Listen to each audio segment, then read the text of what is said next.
தலைவாசலுக்கு நேர் எதிர்புறத்தில் பூஜை அறை இருக்கலாமா? இது மாதிரி அமைப்பு ஏற்படாது. ஸோ உதாரணத்திற்கு நீங்கள் இது ஒரு கிழக்க பார்த்து ஈஸ்ட் ஃபேஸிங் தலைவாசல் கொண்டதாக வச்சுக்குவோம். அப்போ நார்த் ஈஸ்ட் மெயின் டோர் உச்சஸ்தானம், சவுத் ஈஸ்ட் அக்னி மூலை. அப்போ நீங்கள் இப்படி பிரிக்கிறீங்க. ஸோ ஈஸ்ட்டு ஈசான மூலை, இது அக்னி மூலையில் படி அமைச்சிருவீங்க. அப்புறம் கிச்சன் அமைச்சிருப்பீங்க, அப்புறம் டைனிங்கு, அப்புறம் பெட்ரூம் வந்துடும். அப்புறம் இதை பிரித்து இந்த மாதிரி அமைச்சு இதற்குண்டான டாய்லெட்டு பூஜை வச்சுருக்குறோன்னு வச்சுக்கோங்க. அப்போ டோர் மெயின் டோர் இங்கே இருக்கும், இங்கே இருக்காது.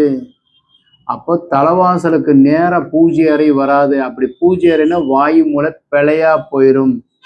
அப்போ நீங்கள் இந்த போர்வெல் மழைநீர் சேகரிப்பதெல்லாம் சரியாக வந்துடும். அப்போ தலைவாசலுக்கு நேராக பூஜை அறை வராது. இது 4 திசைக்கும் பொருந்தும். இது மாதிரி அமைப்பு இருந்தால் பிழையாக போயிடும். அகலம் ஜாஸ்தியாக இருந்தால் ஒருவேளை கருத்தில் எடுத்துக்கொள்ளலாம். ஏன்னாக்கா கொஞ்சம் கன்னி மூலை சார்ந்திருக்கும். வரைபடம் நீங்கள் அமைச்சிருக்கீங்க, கட்ட போறீங்கன்னாக்கா ஒரு தடவை கீழே இருக்கிற நம்பர் கான்டாக்ட் வாட்ஸ்அப் அனுப்பி செக் பண்ணி வாங்கிக்கோங்க. உங்கள் ஜாதகத்தோடு ஒப்பீடு செய்து குளிப்பொருத்தத்தோடு நம்ம பார்க்குறோம்.